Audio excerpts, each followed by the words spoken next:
Good evening. It's Reverend Dr. Nadine Rosechild Sullivan, and I want to greet you this evening. It is Sunday, May 16th, 2021, and we're 14 months into our experience in my region of this global pandemic, and rejoicing because on Wednesday of this week, Wednesday a few days ago, the okay was given for 12 to 16-year-olds to get vaccinated, and my grandsons were able to receive their first dose of the Pfizer vaccine on Thursday.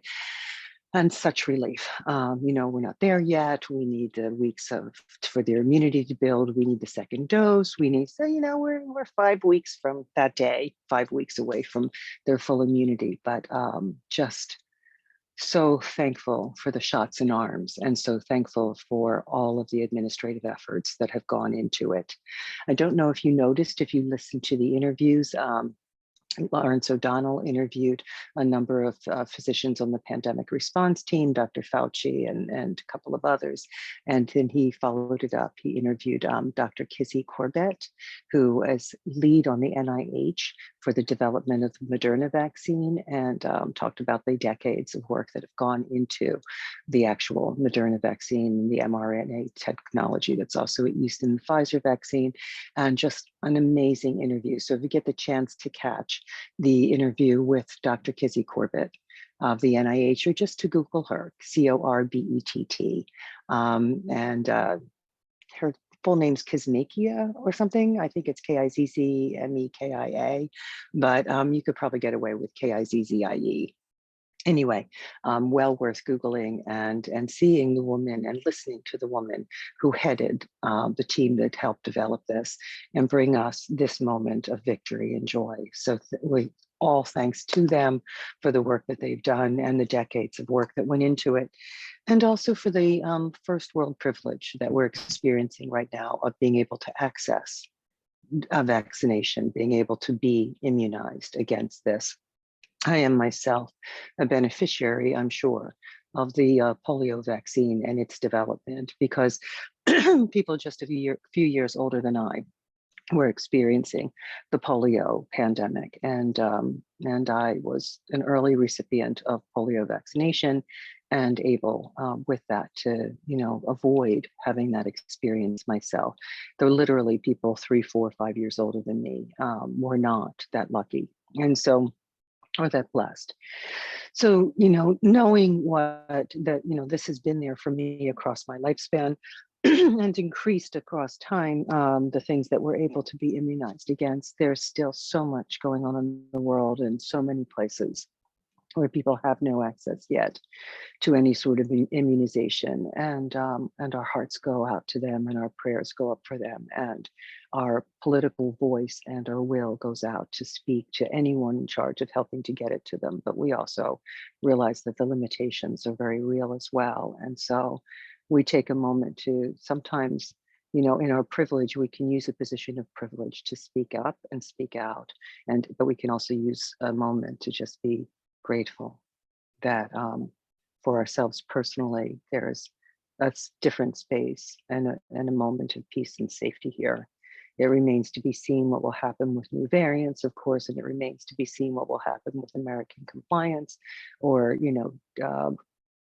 wisdom in regard to immunization. But, there's reason for hope at this moment in time, this week of May 2021. For those of us fortunate enough to sit in a space where there's access to a vaccine.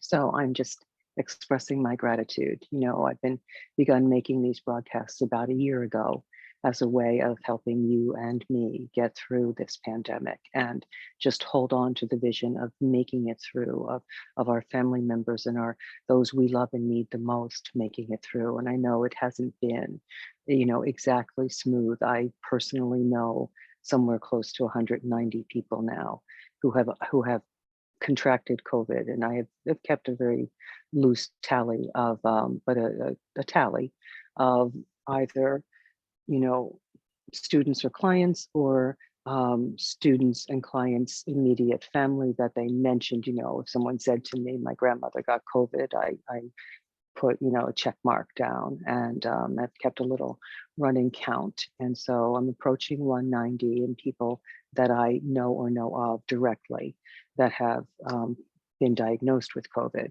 and also of deaths, which are at about 17 in people that I know or know of directly. So that's my own little space here in, the tri-state area of southeastern Pennsylvania and western New Jersey and northern Delaware kind of space that I abide in. But, in this moment of time, there's something else going on in our news cycle. And I briefly want to say that, there's a societal failing that we need to address. And that societal failing is an ideology that speaks about teenage girls as if they're grown women. We do funny things with the word girl and the word woman in our culture. So, and as somebody who was around a few decades ago, we were fighting to say, hey, stop calling us girls, we're women, we're grown. There's a social norm of people calling the girl in the office that's still out there. So the woman who's an administrative assistant who might be 50 years old is the girl who gets has historically been the girl who gets coffee. And there's still some sort of girls in the office. Hey, there's some sort of girls, and there's even there's an identity. So I'll even catch myself at some level referring to adult women as girls, in the sense that as you're growing up, you're being caused to identify as a girl or a boy. You're being identified, assigned at birth, right? But you're also going through there's this whole girl-boy divide in grade school and middle school, high school years, and that's something, right? So that's the identity at some level, though of course males do not continue the identity of a boy, of being a boy. They don't continue that into adulthood very often. There's much less use of the word boy to refer to adult men. Maybe some, you'll talk about all boys networks or clubs or whatever, but mostly men are men. Once you hit 18, you're a man, you're a man. On the other hand, females, when we hit 18, we kind of still stay girls, and we'll be like, we'll have a girls' night out. There's still girls things going on. And so some of that's not egregious, but it is. And it is because of what we do on the converse side. So as a culture, broadly, what we do on the converse side is we'll refer to women. So if we're looking at the history, so I wrote a book called I Trusted You, Fully and Honestly Speaking of Gendered Assault. And and I teach on these subjects, if we're speaking of females who have been sexually assaulted, we will refer to them as women, almost no matter their age. So somebody before puberty, that's one particular category, right? And that's usually not confused, but it's teenagers that get confused. That our term, they don't get confused. I'm not saying teenagers get confused. I'm saying that our terminology about them gets confused. So we have heard a lot in the past few weeks about a particular Republican congressman from Florida and a former tax collector guy from Florida who's currently under indictment and pleading guilty to giving money to, or spending money acquiring sex with people, right, with females right at the wire of perhaps maybe adulthood, some of maybe 18, maybe 20, much younger than the men being accused. And maybe one who was 17 is what's coming to us in the news, right? So we keep hearing about the 17-year-old woman. So there's something called Hepophilia and something called Hepophilia. And they're kind of dividing words to talk about sexual predation on people who are underage but above puberty, right? So this space there. The statistics in our culture are exceedingly high for transgressions of these kinds against people who are minors. And we must keep our language straight when we are referring to people in regard to their age. If someone is offended against when they are legal minors, as opposed to over the age of majority, then we need not to call the female ones among them women. If a 16-year-old boy were offended against, no one would be calling him a 16-year-old man, but we'll hear about 16-year-old women. So I want to read very briefly a piece before we, do a moment of prayer or visualization. I want to read very briefly from my book. So I'm going to read, there's nothing particularly, I don't think I need a trigger warning on this particular story. Let me just put it that way. But this is a story about being a pubescent girl and walking down the street. So I'm reading from page 154 of my book, I Trusted You Fully and Honestly Speaking of Gendered Assault. And this is called Street Walking. From the time we were 11, Rita and I walked the street. We walked out of desperation. We walked out of boredom. We walked to the five and dime. Young as we were, we should have been safe. Young as we were, we had no idea there was anyone in our world to hurt us. There was nothing else to do other than watch a little television or dance to the Motown playing on local pop radio. And much as we loved those two pastimes, they got old. Oh, and we also told each other stories. We made up adventures in which we were female private eyes or secret agents hunting down criminals and jet setting around the globe. So we walked the street every possible Saturday or summer afternoon after our morning house cleaning chores were done to our mother's satisfactions. We begged change from our mother's aprons and walked the mile to the W.T. Grant on York Road to share a plate of French fries. It was exciting stuff, sharing French fries. Maybe some of the high school boys lingering over by women's lingerie would notice us, or maybe we would troll the aisles for paperbacks or record albums. Sometimes I longed and looked for a particular fountain pen or unique paper notepad, though generally, unless we had had a great haul from babysitting, there was actually little shopping we could do, and we had to content ourselves with the fries. As we got a little older, we finagled ways to get just enough cash to split a pack of cigarettes. I took to stealthily lifting nickels from my father's dresser. He always noticed, but was never sure who to blame. And we would spend even more time on the street so we could enjoy our illegal and parentally unapproved activity. And sometimes we had somewhere to go, like our weekly guitar lessons or a trip to the store for cans of the liquid diet drink Metrical from my mother or an extra pound of provolone for Rita's. Once, for the freedom of the time out of the house, we walked about 40 minutes from Rita's house in Warminster to my then boyfriend Jay's house in Hatboro, a total of about 3 miles. But when we got there, he exclaimed, "What the fuck are you doing here?" And I broke up with him on the spot, which made the walk home much less exciting, if more animated and rapid than the walk there. But street walking was not safe, not even in our sheltered and upwardly mobile suburb. We didn't know it when we first undertook the activity, but we were developing. Uninvited, our breasts were growing. One day they just got sore and then they got achy. And then the nipples got painfully tender and then our shirts got full and we needed bras and didn't know how to get them.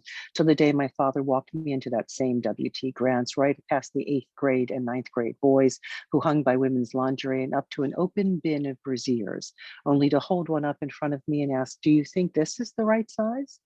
Mercifully, I was saved by a perceptive, if frumpy and middle-aged saleswoman who swooped in and spirited me away to a private dressing room, away from the tittering teenage boys where she stripped me down and fitted me, still unbearable. Finally, she told my father, "Buy her this one," and sent us on our way. Little by little, we were turning physically from girls into women, but our minds were not racing ahead. Like our bodies, they were experiencing consistent, gradual change. Yet suddenly men were everywhere. As if coming out of the proverbial woodwork, they began at every turn to treat us as though our bodies were fully adult, though in actuality, our bodies were quite new to us, and we were quite new to our bodies. But like a calendar page had flipped, the sexual harassment began. It began by walking to W.T. Grant's. It began with the horns honking. Initially, we were safe as we headed from my house on Henry to her house on Gibson, or as we made our way from her house on Gibson up Cypress to York Road.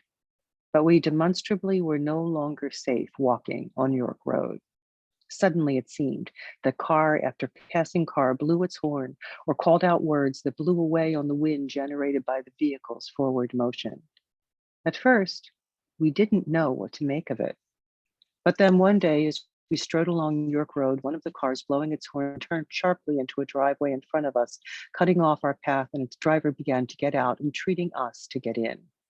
We ran around his roadblock, and he backed out and sped off.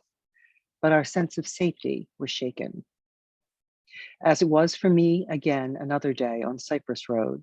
I was walking alone that day when a driver, busily craning his neck to watch my derriere, drove up onto a neighbor's front yard, rutting the grass and barely missing the mailbox.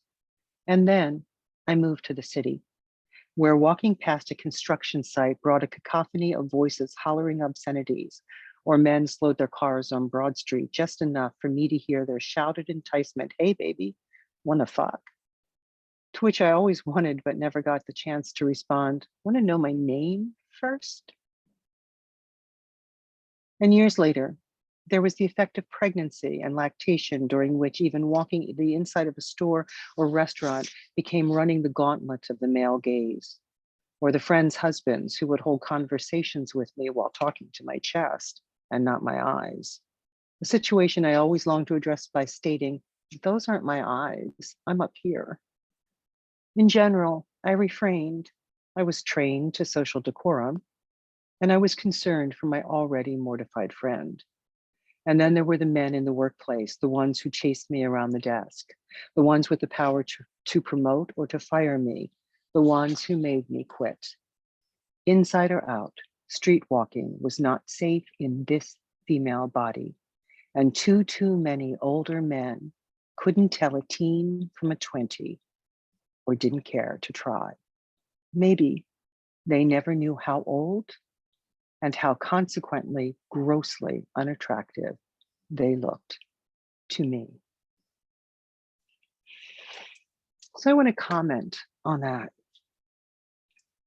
Every time I read that in the classroom, every young assigned female at birth person in that room knows that story.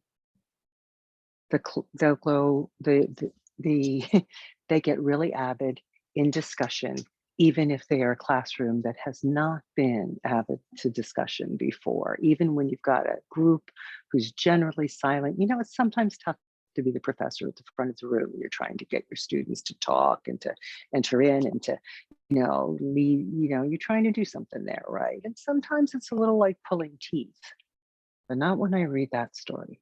When I read that story, the whole room erupts, and you can't, and the stories that come, and the horrific stories, sometimes about, in some places, not where I teach now, but in some places about campus police officers behaving this way to the college girls. Or see there, I just did it to the college women, but they're on that cusp, right? But they are past it, so we'll go with women because they're 18 and above generally. And also just stories. A student told me about a story where a car pulled over on the side of the road, honking and shouting, whatever, and 3 men jumped out and popped a trunk and tried to throw her in. And another car thankfully stopped and rescued her. Somebody saw it happening and actually intervened, actually started to pull over and pull in front of that car, and they let her go. But literally, the risk is real. The harassment is perpetual when you're in a certain kind of body. And that body's generally a young body. This does not happen to me anymore. And it has not happened now in some decades. It is overwhelmingly, that particular scenario is overwhelmingly happening to either women in their 20s or between 18 and 20 something, and to girls underage. It began, as I wrote in that, for myself and my friend, it began when we were 11, 12. It began right at that cusp of puberty.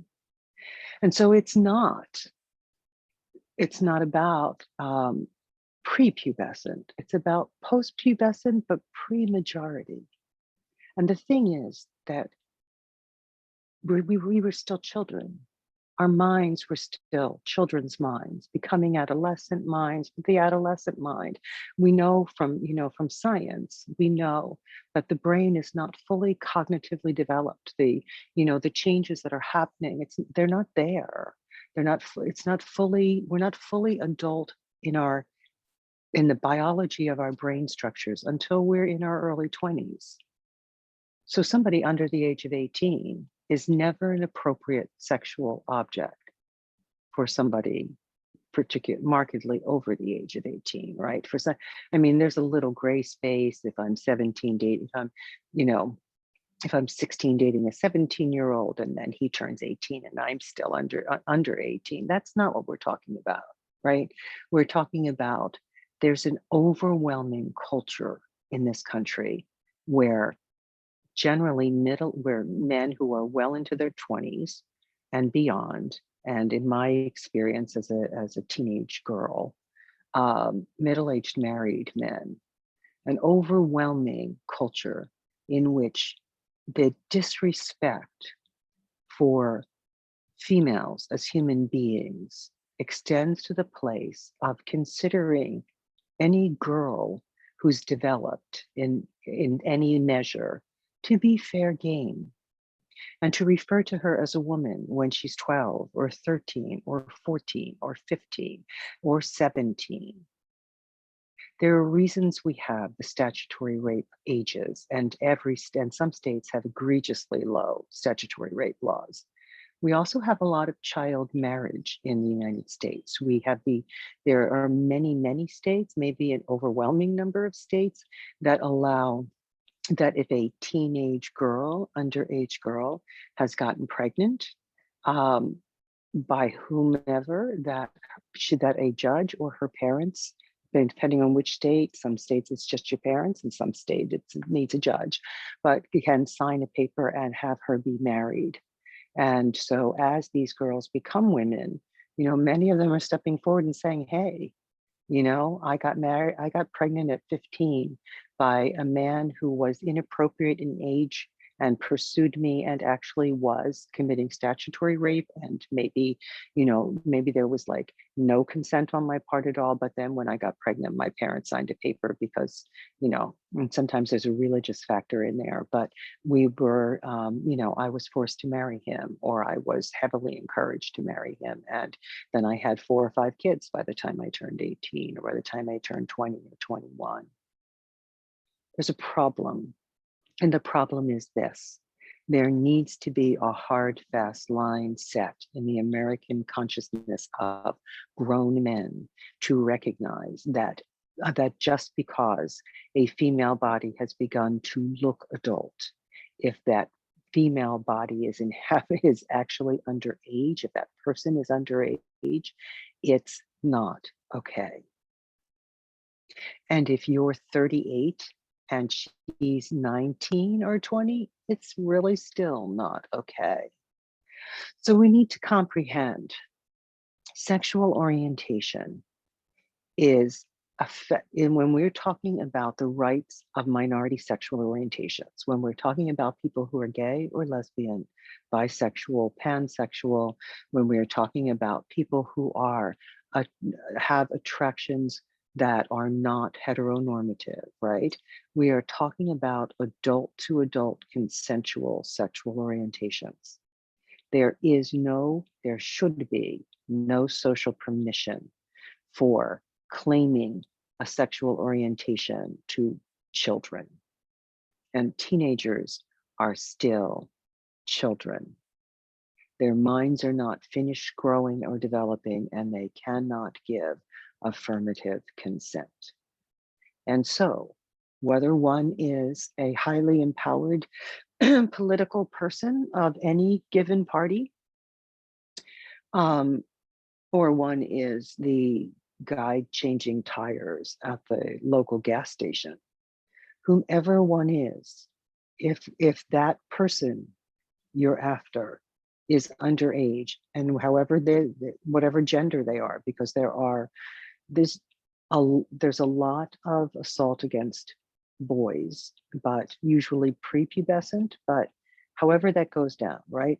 No one should be victimized. So there are three categories of people who cannot give consent: children, including teenagers, and those who are intoxicated to, into like, there's I can go out with my partner and we can be a little lit, and I can consent, but not to a stranger, and certainly even not to a partner if I were rip-roaring out of it, right? So there's a place in which if one is inebriated, you just don't. And also those who are cognitively impaired cannot consent. So just I want to comment, I want to add that to the commentary, to the situation, to the accusations against the people from Florida, the congressman from Florida and the tax person from Florida, and whomever else is brought into that. I want to also say that and whether trafficking was involved or not, and whatever is found, trafficking is one of the things that is in the indictment and the person is pleading guilty to it, the tax guy. But in that, I want to say that it's not a matter of one political party or another.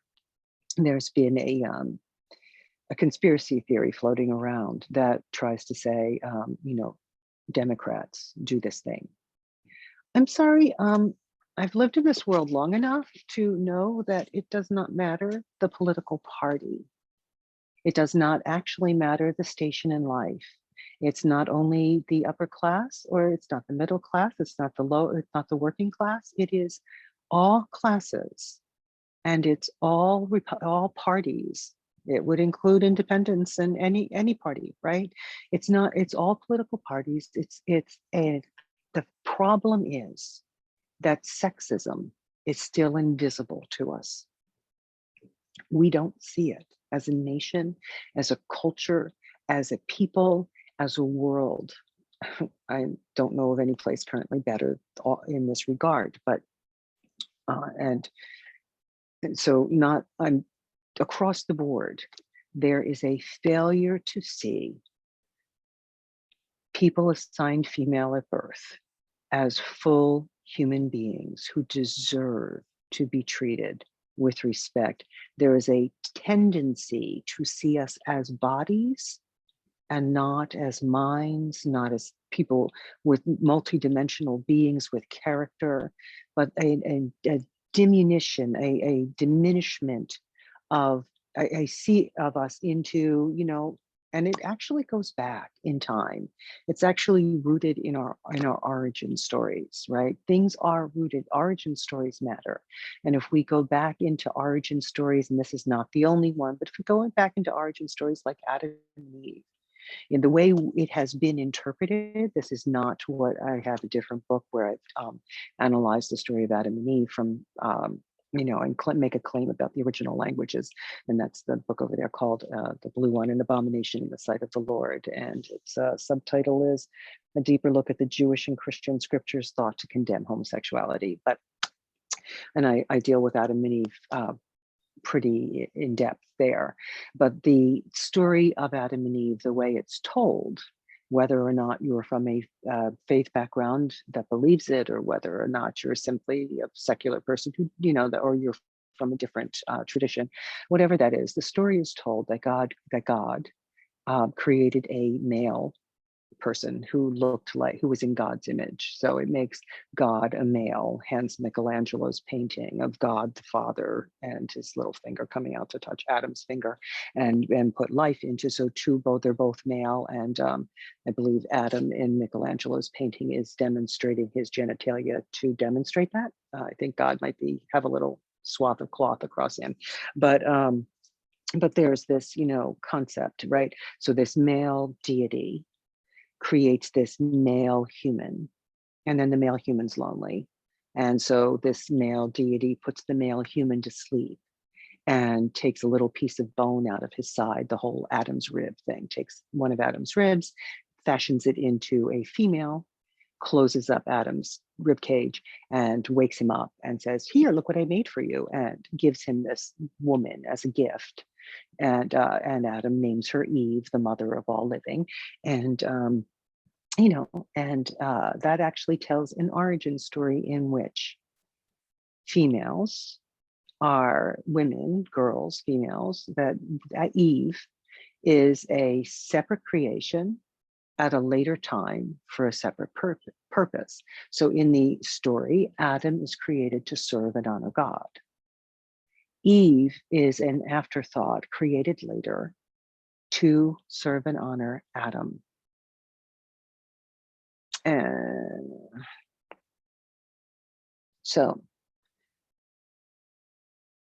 if the actual original languages talk about God having created this being that's actually a human being, the word used there being, not male alone, and then dividing that being into two equal halves, closing them up and giving them to each other. And, and so actually in the original languages, Eve is part of the original being.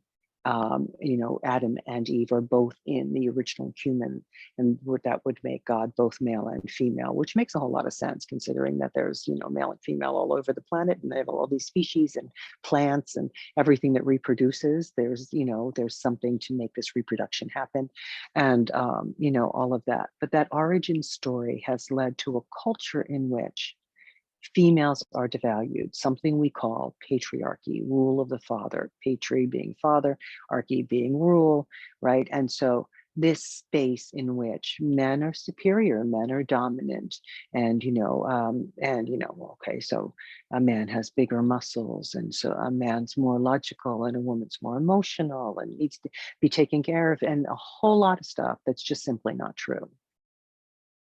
And in that space, even if you're gonna argue, I can hear you arguing, yes, men do have bigger muscles. Okay.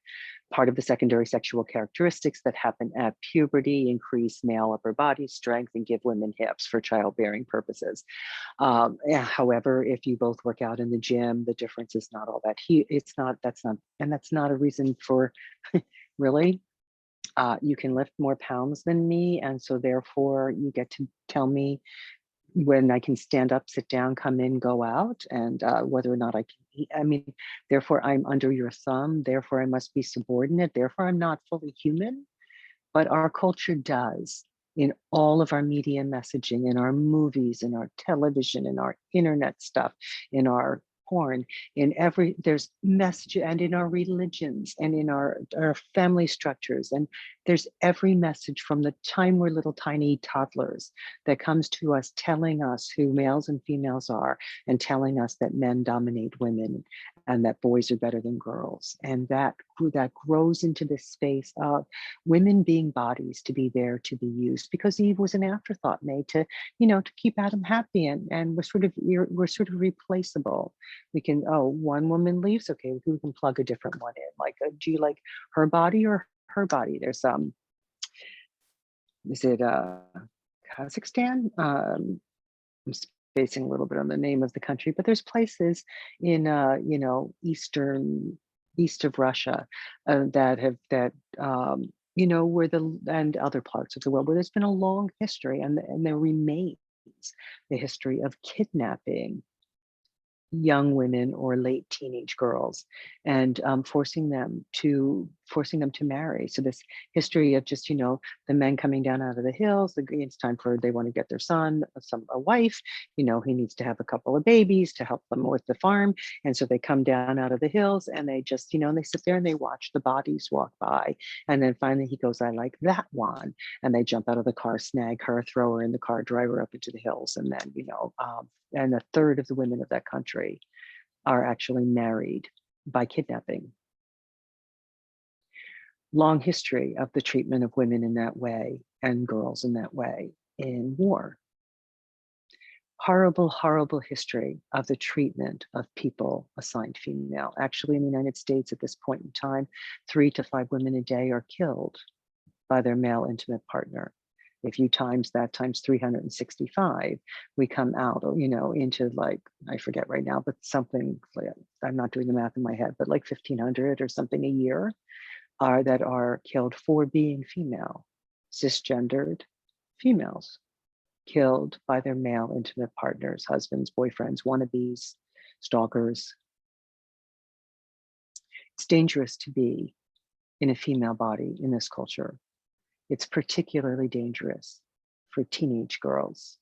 And so as we think about, as the country talks about, and as the justice system decides whether or not any particular politicians have trafficked, have purchased or sold or transported across state or national boundaries, young women or underage teenage girls for sexual purposes, let us not forget that those who are underage are not fully adult.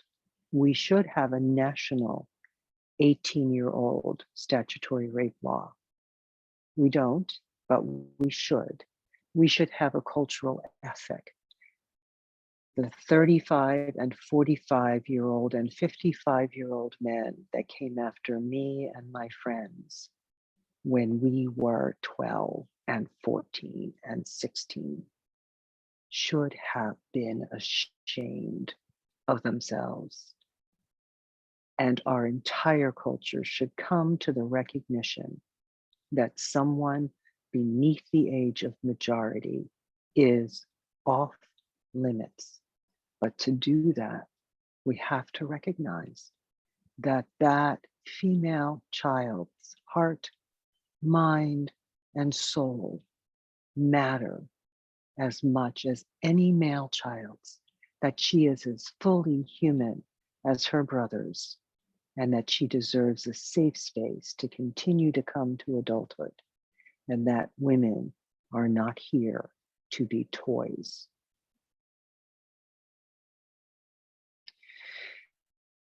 So changing topics from the politics of the day. Again, I rejoice with gratitude for that myself, my daughters' boyfriends, my grandsons, and my ex-husband, I rejoice that we are, their father, right? I rejoice that we are vaccinated and that my grandsons will soon have, 2.5 weeks after second dose, and 2 weeks after that be fully immunized. I am very, very much believing for it to be,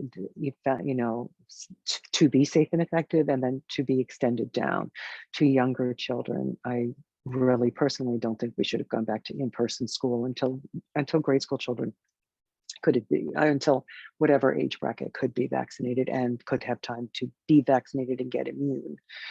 I think we're rushing things, but we'll see how that plays out. Anyway, I want to say that in the globe, I want to grieve for India and what's going on there in Brazil and other places like that.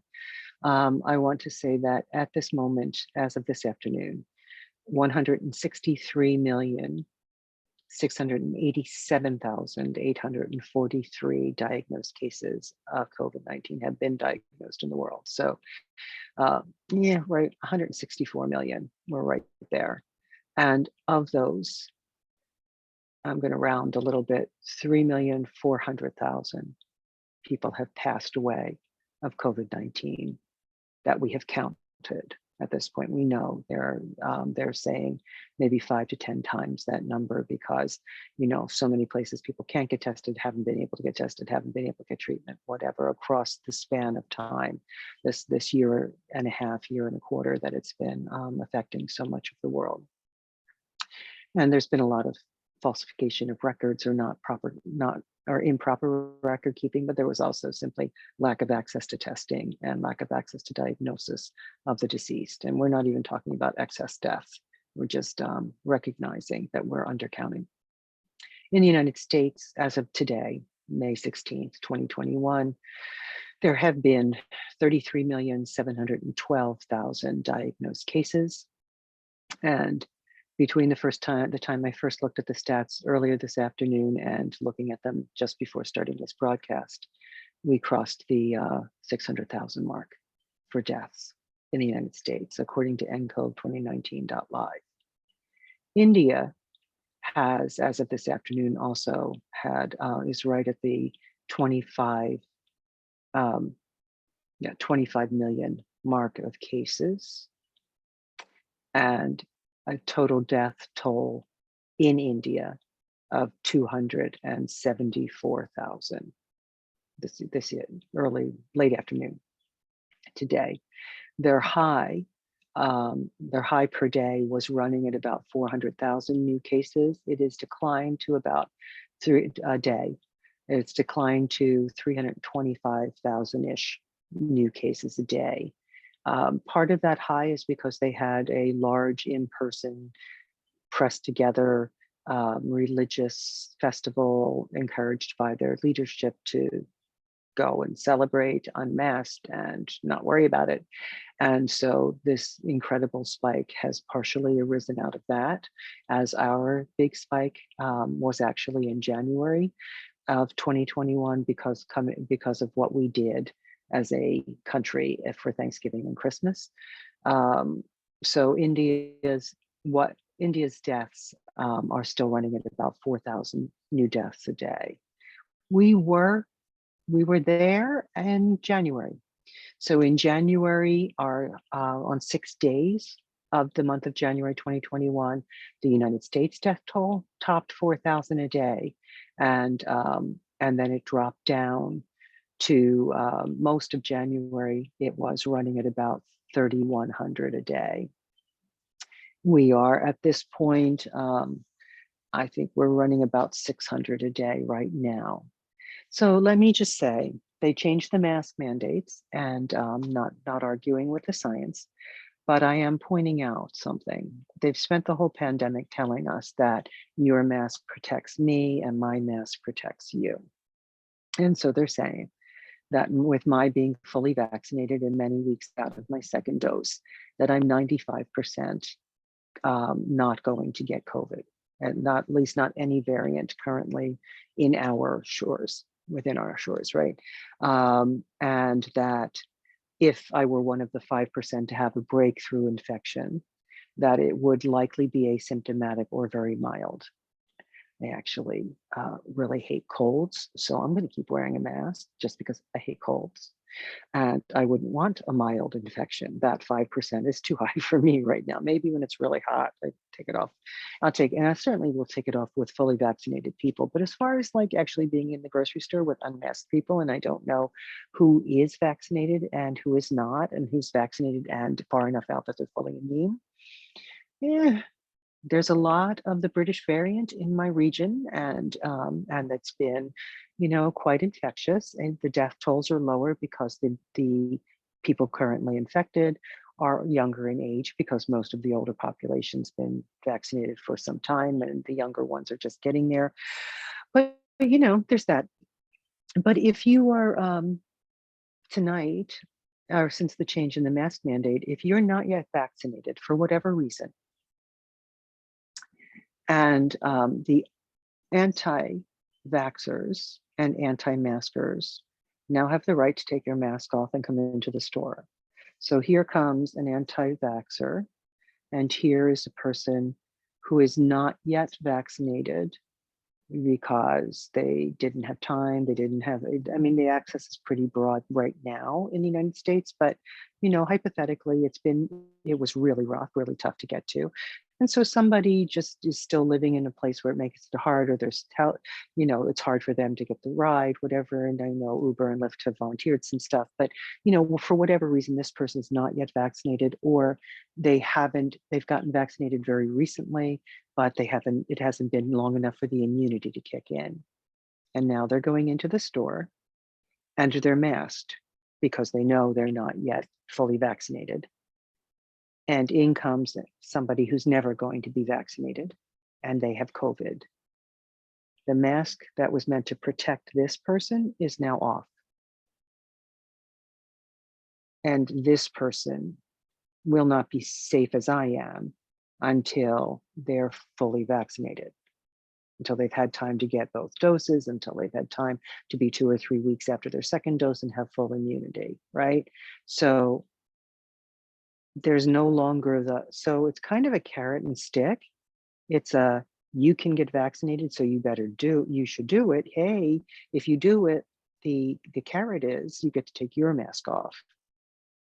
But the stick is, if you don't do it, this person's here in the store, in the aisle next to you, reaching for a jar of mayonnaise at the same time you are, or reaching for ketchup or whatever. And so,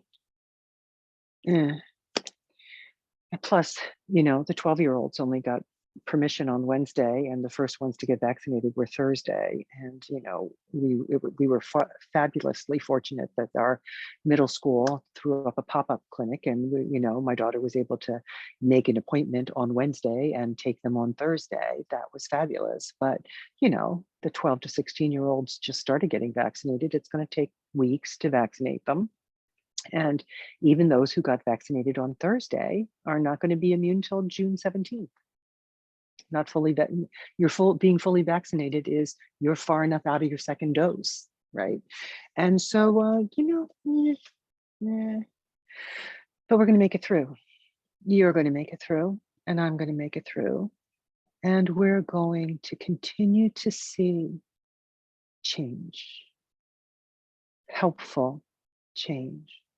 So take a moment and envision with me, just in your mind's eye. We don't always have to close our eyes, and we don't always have to go into a deep meditation or deep prayer. To just imagine with me a world in which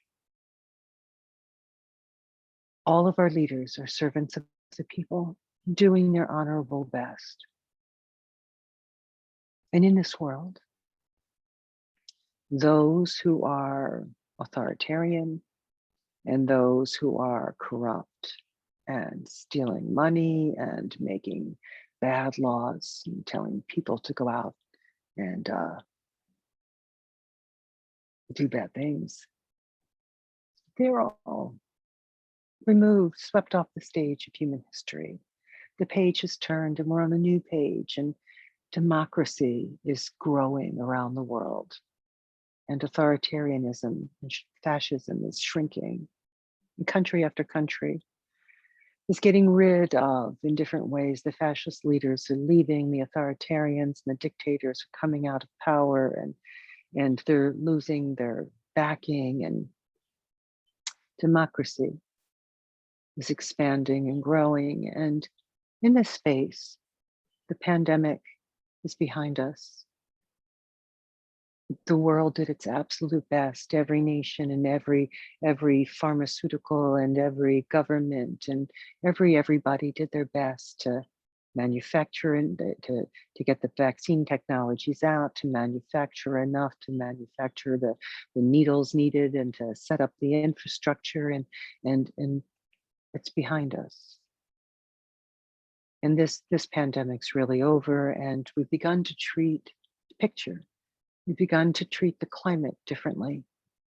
And we've really changed. We've really begun to reduce our carbon emissions and to take care, to make a difference in the planet in that way, and to help our species and other species survive. And in this world,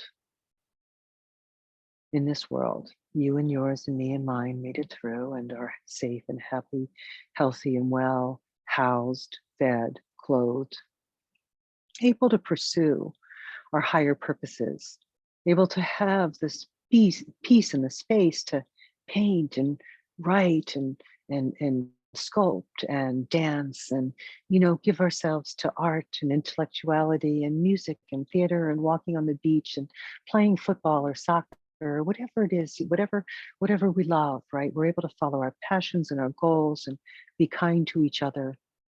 And in this world, in this space, women are viewed really, honestly, deeply, truly seen as equally human with men, as equally valuable, as fully important as girls and boys, children. Everyone under the age of 18 is treated in a way that keeps them safe, is honored, respected, is, socialized. I mean, kids will fight with you and you got to tell them to go to bed, I mean, they throw their little temper tantrums and have to get over it, whatever. I'm not saying that the children are perfect, but they are free from harm. It's a world that really, really doesn't believe in physical violence against children or emotional, verbal violence against children. And it's also a world that definitely does not transgress in the ways that some leaders of the past used to. Just picture that world. It's a world of peace and safety, and it's a world where girls and women walking down the street are not continuously harassed, evaluated on their bodies, honked at, yelled at. And males find females attractive. Overwhelmingly, most people are hetero, and that's fine and that's good, but there's respect. You can notice somebody's hot without yelling at her out of a car window. Really, it's never gotten dates. It's not a way for actual interaction, valid interaction to happen. A world that's free of the use of sex as harm. Picture it with me, and for just a moment, agree with me that you believe you receive that world, this world being shifted and changed, one in which human beings are kind to each other. Until next week, be safe, be well, follow your own inner guidance on whether or not you keep your mask on, and take a moment to be grateful. Those people in India want the access to the vaccine that you have. Be grateful, make use of it. Be well.